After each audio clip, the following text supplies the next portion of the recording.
Hi hello నమస్తే welcome to Red TV this is Sourya. ఈ రోజు మనతో పాటు ప్రముఖ రైటర్ అలాగే డైరెక్టర్ కనగాల జయకుమార్ గారు ఉన్నారు. వారితో అసలు బ్యూటిఫుల్ ఎపిసోడ్ చేయబోతున్నాం ఇప్పుడు మనం. సాగర సంగమం. సో దీన్ని ఇష్టపడని వాళ్ళు ఎవరు ఉండరు. సాగర సంగమానికి ఎన్ని ఇయర్స్ అయినా కూడా ఫ్యాన్స్ అలానే ఉన్నారు. కె విశ్వనాథ్ గారి మ్యూజిక్ అలాగే కమల్ హాసన్ గారు జయప్రద చేసిన యాక్టింగ్ ఇవన్నీ కూడాను అద్భుతంగా ఉంటాయి. సో ఆ మూవీ విశేషాలన్నీ కూడా మరలా ఒక్కసారి మనం రీకలెక్ట్ చేసుకుందాం. హాయ్ సార్, నమస్తే. నమస్తే. ఏం సార్ సాగర సంగమమే ఒక యోగం. సాగర సంగంతో మొదలు పెడితే కమల్ హాసన్ జయప్రద మొదలు పెడితే కె విశ్వనాథ్ గారి సినిమాతో మన ఎపిసోడ్ స్టార్ట్ అవుతుంది. It is a wonderful musical journey of K Vishwanath గారు. కె విశ్వనాథ్ గారి సినిమాలు ఎంత బాగుంటాయో, కె విశ్వనాథ్ గారి సినిమాల్లో సంగీతం అంత బాగుంటుంది, ఆ పాటలు అంత మధురంగా ఉంటాయి. ఆ కంట్రిబ్యూషన్ అంతా కెవి మహాదేవన్ గారు. కెవి మహాదేవన్ గారు ఎంత క్రియేటరు, అంత క్రియేటరు ఆయన అసిస్టెంట్ పొగడింది. కెవి మహాదేవన్ గారు చిన్న రాగం చెప్తారు, ఆ రాగాన్ని ఆ మెట్ల మీద పలికించి దాన్ని అద్భుతంగా మోల్డ్ చేస్తాడు ఆయన అసిస్టెంట్. ఉదాహరణకి విశ్వనాథ్ గారితో చెప్పుకోవాలి అంటే శంకరాభరణం. ఈ శంకరాభరణానికి ఎవరు పాడాలి, ఇది సంగీత ప్రధానమైనటువంటి సినిమా కాబట్టి ఎవరు పాడాలి అని ఆలోచిస్తే ముందు జయసుదాస్ పాడాలా, బాలమురళీకృష్ణ పాడాలా, ఎందుకంటే జేవి సోమయాజులు కొత్త ఆర్టిస్టు, అతనికి ఎవరు వాయిస్ పెట్టినా సూట్ అవుద్ది, అలవాటు పడతారు ఆడియన్స్ అని ఆలోచిస్తుండగా అప్పుడు మహాదేవన్ గారు, పోహళేంది గారు విశ్వనాథ్ గారితో అన్నారు, ఏమంటే బాలసుబ్రహ్మణ్యంతోనే పాడిస్తే బాగుంటుంది కదా అని అన్నారు. విశ్వనాథ్ గారు కూడా అవును, బాలసుబ్రహ్మణ్యం వాయిస్ అలవాటైంది ఆడియన్స్ కి, కాబట్టి బాలసుబ్రహ్మణ్యం చేస్తే ఆ క్లాసికల్ పాడిస్తే బాగా శ్రోతలు కనెక్ట్ అవుతారు, ఆడియన్స్ కనెక్ట్ అవుతారు అని అనుకుని బాలసుబ్రహ్మణ్యం చేత పాడిద్దామని అనుకుని బాలసుబ్రహ్మణ్యంతో చెప్తే బాలసుబ్రహ్మణ్యం పారిపోయాడు.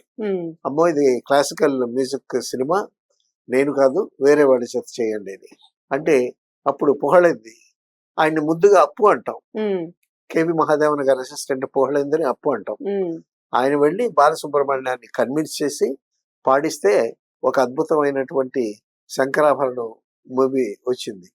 అది ఆ శంకరాభరణం పాటలు పాడటానికి ఆ రోజు ఫ్రెష్ వాయిస్ తో వేరే చోట ఎక్కడా పాడకుండా ఫ్రెష్ గా వచ్చి పాడటం కోసం కె విశ్వనాథ్ గారు బాలసుబ్రహ్మణ్యం గారి ఫాదర్ దగ్గరికి వెళ్ళి ఆయనతో చెప్పారు, ఏమని, ఫ్రెష్ గా వచ్చి నా పాటలే పాడిన తర్వాత వేరే చోటకి వెళ్ళమను చెప్పు అని అంటే, ఎందుకు పాడ్డాడు వెధవా పాడతాడు చెప్తాను పో అని అన్నాడు. ఆ విధంగా బాలసుబ్రహ్మణ్యాన్ని ప్రిపేర్ చేసి పోహళేంది గారు మంచి మోరల్ సపోర్ట్ ఇచ్చి ఆ విధంగా శంకరాభరణాన్ని అద్భుతంగా పాడారు. ఈ శంకరాభరణం పాటలు యాజ్ ఇట్ ఈస్ గా మలయాళంలో కూడా అవే పాటలు అనుకుంటా. సో పెద్ద హిట్ అయింది. శంకరాభరణం మీద ఒక శంకరాభరణం సినిమాలో శంకరాభరణం రాగం ఎక్కడుంది అనేటటువంటి విమర్శలు కూడా వచ్చాయి. సినిమా పేరు శంకరాభరణం, ఆ సినిమాకి హీరో శంకర శాస్త్రి గారు. శంకరాభరణం ఎంతవరకు ఆ సినిమాలో ఉందా అనేటటువంటిది కాస్త సంగీతజ్ఞుడికి తెలిసినటువంటి విషయం. ఏది ఏమైనా సరే ఒక అద్భుతమైనటువంటి కళాఖండం మన తెలుగు చలనచిత్ర సీమకి ఇచ్చి పరమపదించినటువంటి మా గురువు గారు అయినటువంటి కె విశ్వనాథ్ గారికి ఇందు మూలంగా నివాళులు అర్పిద్దాం. తప్పకుండా సార్. తర్వాత సాగర సంగమంలో, సాగర సంగమంలో the journey of K Vishwanath గారు విత్ కమల్ హాసన్. కమల్ హాసన్ గారు కె విశ్వనాథ్ గారు జాయిన్ అయిన తర్వాత ఆయన సినిమాలు ఒక లెవెల్ అద్భుతంగా ఒక లెవెల్ కి వెళ్ళాయి. అందులో సాగర సంగమం. చాలా మంది శంకరాభరణం గొప్ప సినిమా, ట్రెండ్ సెట్టర్ అంటారు, కానీ కొంతమంది అయితే Sagara Sangamam is a wonderful piece of K Viswanath అని అంటారు. ఎందుకంటే సాగర సంగమంలో హీరో జీవితంలో ఫెయిల్ అయినటువంటి హీరో, తాగుబోతయ్యి ఆరోగ్యాన్ని క్షీణింప చేసుకుని అటువంటి పరిస్థితుల్లో ఉండేటటువంటి హీరోని తీసుకుని ఒక ఫెయిల్డ్ జీవితంలో ఫెయిల్ అయినటువంటి క్యారెక్టర్ని తీసుకుని ఆ క్యారెక్టర్ ద్వారా ఆ కథ చెప్పించి ఫ్లాష్ బ్యాక్ లో అద్భుతంగా చేసినటువంటి సినిమా అని అంటారు. తర్వాత సాగర సంగమానికి ఇళయరాజా వచ్చాడు. ఇళయరాజా రావటం ఇళయరాజా కె విశ్వనాథ్ గారికి నచ్చలే ముందు, ఎందుకంటే మహాదేవులతో చాలా గొప్ప జర్నీ ఉంది ఆయనకి. సో ఇళయరాజా అనేసరికి మరి ఏడిద నాగేశ్వరరావు గారు తర్వాత అప్పటికే ఏడిద నాగేశ్వరరావు గారికి ఇళయరాజాతో పరిచయం అయింది.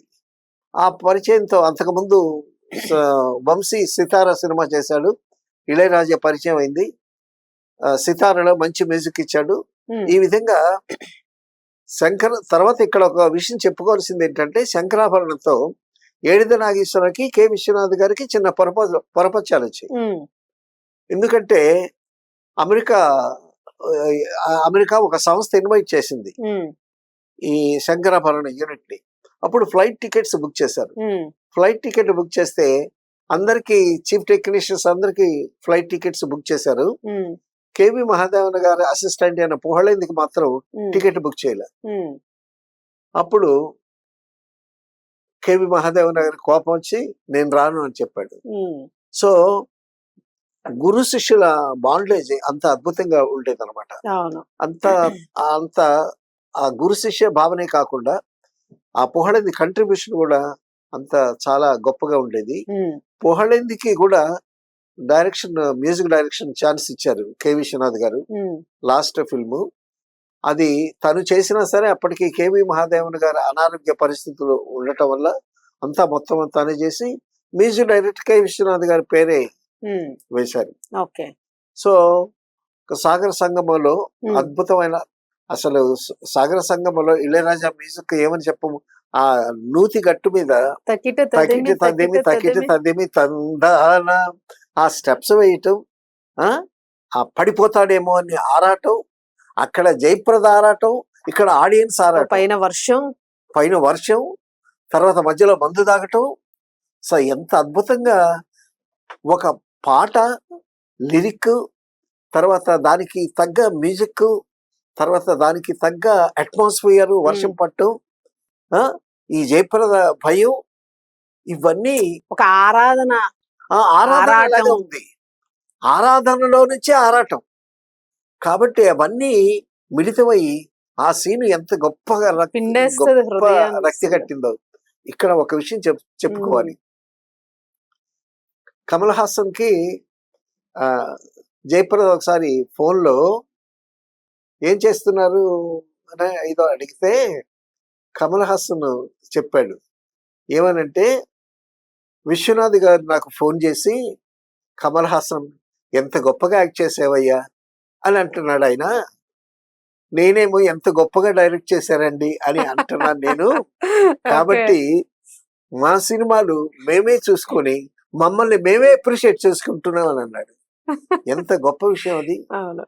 తర్వాత చిరంజీవి గారు కమల్ హాసన్ యాక్ట్ చేసినటువంటి సినిమా చూసి స్వాతిముత్యం, ఆ సినిమా చూసి ఆయనకి అసలు బాగా సైలెంట్ అయిపోయి స్పెల్ బౌండ్ అంటామే అలాగైపోయి దిగులుగా కొన్ని రోజులు ఆ మైకమా ఏదో అంటామే ట్రాన్స్ లో ఉన్నాడంట. ఎందుకంటే ఒక హీరోని ఇచ్చి పలకరిస్తే ఏంటి అలా ఉన్నా చిరు అంటే, లేదు అటువంటి కమల్ హాసన్ పర్ఫార్మెన్స్, అటువంటి క్యారెక్టర్ నాకు దొరుకుద్దా అని అన్నాడు. ఇక్కడ ఒక విషయం చెప్పాలి, అలాంటిది ఆయన ఆపద్బాంధవుడిలో కొంచెం ఆ టైప్ చేశారు. తర్వాత వచ్చింది, అదే అంటున్నాను, ఆపద్బాంధవుడు తర్వాత వచ్చింది. తర్వాత కమల్ హాసన్ కొంచెం జడ్డోడు అంటామే ఆ టైప్ లో ఉంటాడు. కొంచెం కాదు, జడ్డోడే ప్రేమ తెలిసిన బాధ్యత తెలిసిన జడ్డోడు. షూటింగ్ లో కమల్ హాసన్ కి ఏదన్నా ఒక మేనరిజం పెట్టాలి. అవును, ఏదన్నా ఒక మేనరిజం పెట్టాలి. ఏం మేనరిజం పెడదామని కె విశ్వనాథ్ గారు యూనిట్ లో అందరినీ పిలిచి వరుసగా నుంచోబెట్టి, ఏదన్నా కమల్ హాసన్ కి ఒక మేనరిజం పెట్టాలయ్యా, ఏదన్నా ఒక్కొక్కళ్ళు చెప్పండి అంటే ఒకళ్ళు ఇలా కుంటుకుంటూ రావటం, మరొకళ్ళేమో ఇంకేదో అని అంటూ ఇలాగేమో మ్యానరిజం చెప్పారు. ఎందుకే బొందు మేనరిజం ఎవరిచ్చారు? తర్వాత ఆఖరికి ఫైనలైజ్ చేసిన మ్యానరిజం ఏంటంటే ఇలా ఆ చెయ్యి ఇలా పెట్టడం, ఆ మ్యానరిజం బొందు లాగడం ఇలా అంటాం. వద్దు లాగటం ఇలా అనటం. అవును. తర్వాత అందులో ఇళయరాజా గారు ఒక పాట చేశారు, సుశీల్తో పాడించారు. అది ఒక లల్లబీ లాగా ఉంటుంది, ఒక జోలపాటలా ఉంటుంది అనుకుని ఆయన కె విశ్వనాథ్ గారు చెప్పారు ఇక్కడ ఒక పాట పాడాలి. శ్రీనారాయణ రెడ్డి గారు రాశారు. వటపత్ర సాయికి వరహాలి రాజీవ నేత్రునికి రతన, అన్ని లాలి, రత్నాల లాలి, వరహాల లాలి అని అద్భుతమైనటువంటి పాట రాశారు. దాన్ని జస్ట్ బీట్ మీద ఒక జాలపాట లాగా సింపుల్ గా చేశాడు ఆయన. కానీ అంత పెద్ద హిట్ అయిపోయింది. ఆయన ఏమనుకున్నాడు, అదేదో జోలపాటలాగా వెళ్ళిపోతుంది, సినిమాలో పాస్ అయిపోతుంది అని అనుకున్నాడు. కానీ ఆ పాట వేసిన తర్వాత సినిమా రన్ చూస్తే కళ్ళమట్టి నీళ్ళు వచ్చాయి. ఇంత అద్భుతమైనటువంటి సిచ్యువేషన్ ఇది అని చాలా ఆశ్చర్యపోయాడు ఇళయరాజా గారు. సో ఆ విధంగా ఇళయరాజా గారు మ్యూజిక్, కె విశ్వనాథ్ గారు, ఈ విధంగా కె విశ్వనాథ్ గారు స్క్రిప్ట్కి ఎంత వాల్యూ ఇస్తారో, డైలాగ్కి కథకి ఎంత వాల్యూ ఇస్తారో, మ్యూజిక్ కూడా అంత వాల్యూ ఇస్తారు. తర్వాత ప్రతి రచయిత చేత ఒక పాట రాయిస్తాడు. కమల్ హాసన్ చేరిన తర్వాత సాగర సంగమం గాని, స్వాతి ముత్యం గాని, శుభ సంకల్పం గాని, వాళ్ళిద్దరి కలయికలో అద్భుతమైనటువంటి సినిమాలు వచ్చాయి. అవును, అవి అసలు అఖండాలు, నిజంగా కళాఖండాలు. అయితే కొంచెం వెనక్కి వెళితే ఆయన సినిమాలు చూస్తే అప్పట్లో ఆ వెనక సినిమాల్లో కూడా ఆయనకి సంగీత ప్రధానం కనిపిస్తూ ఉంటుంది. ఎందుకంటే చెల్లెలి కాపురం ఒకటి ఉంది. చెల్లెలి కాపురంలో శోభన్ బాబు మంచి కవి, నల్లగా ఉంటుంది కానీ మనసు తెల్లగా ఉంటుంది, మంచి కవి. వాణిశ్రీ మంచి డాన్సర్. క్లైమాక్స్ లో వాళ్ళిద్దరికి పోటీ పడుతుంది. పోటీ పడుతూ ఉండేటప్పుడు ఒక పాట, నారాయణ రెడ్డి గారి పాట, చరణ కింకిణులు గల్లు గల్లు మన కర కంకణములు గలగలలాడక వినీల కచమర విలాసవంతులు అనేది, ఆ పాట పెద్ద హిట్. అసలు ఒక డిఫరెంట్ గా ఉంటది, అటువంటి పాట రాలే మళ్ళీ. ఇప్పుడు అందులో సంస్కృత పదాలు ఉంటే ఇది చూనికి పనికిరాదు అన్నాడు కె మహాదేవన్ గారు. ఎవరు సార్ అంత బాగా పాడారు అసలు సాంగ్? అది యాక్చువల్ గా ఘంటసాల గారు పాడాలి. ఘంటసాల గారు ఆ సినిమాకి నేను అసిస్టెంట్ డైరెక్టర్ గా పనిచేశాను. ఘంటసాల గారు పాడాలి. మన షూటింగ్ దగ్గరికి వస్తా ఉంది. ఘంటసాల గారు అమెరికాలో ఉన్నారు. అమెరికాలో ఉన్నందువల్ల తర్వాత బాలసుబ్రహ్మణ్యాన్ని ట్రై చేద్దామని అనుకున్నారు. కె విశ్వనాథ్ గారికి చుట్టం బాలసుబ్రహ్మణ్యం, తర్వాత అతనంటే అభిమానం. సో వాళ్ళకి తర్వాత పైకి వస్తున్నాడు కుర్రాడు, ఎంకరేజ్ చేయాలి కదా. ఇప్పుడు ఘంటసాల గారు పాడి పాడి పాడి పాడి అలిసిపోయారు. గ్యాస్పింగ్ సౌండ్ వస్తా ఉంది. అప్పటికి మరొక గాయకుడు కావాలి. ఇప్పుడు చేసుకోవాలి కదా, కొత్త తరం రావాలి కదా. ఘంటసాల గారు వాయిస్ ఇదవుతున్న సమయంలో అప్పుడు బాలసుబ్రహ్మణ్యం వచ్చాడు. అప్పుడే బ్లషింగ్ వాయిస్ ఫ్రెష్ గా ఉంది, ఇది ఒక కొత్త గమ్మత్తుగా ఉంది అని దేనికైనా సూట్ అయిపోతుంది. తర్వాత తెలుగులో ఒక మంచి పాట ఉంది, శిలా నువ్వే శిల్పి నువ్వే శిల్పం నీవే. బాలసుబ్రహ్మణ్యం కూడా అవకాశాలని బాగా అందిపుచ్చుకుని తనని తాను చెక్కుని ఒక మంచి శిల్పంలాగా తయారయ్యి అద్భుతమైనటువంటి పాటలు మనకి అందించాడు.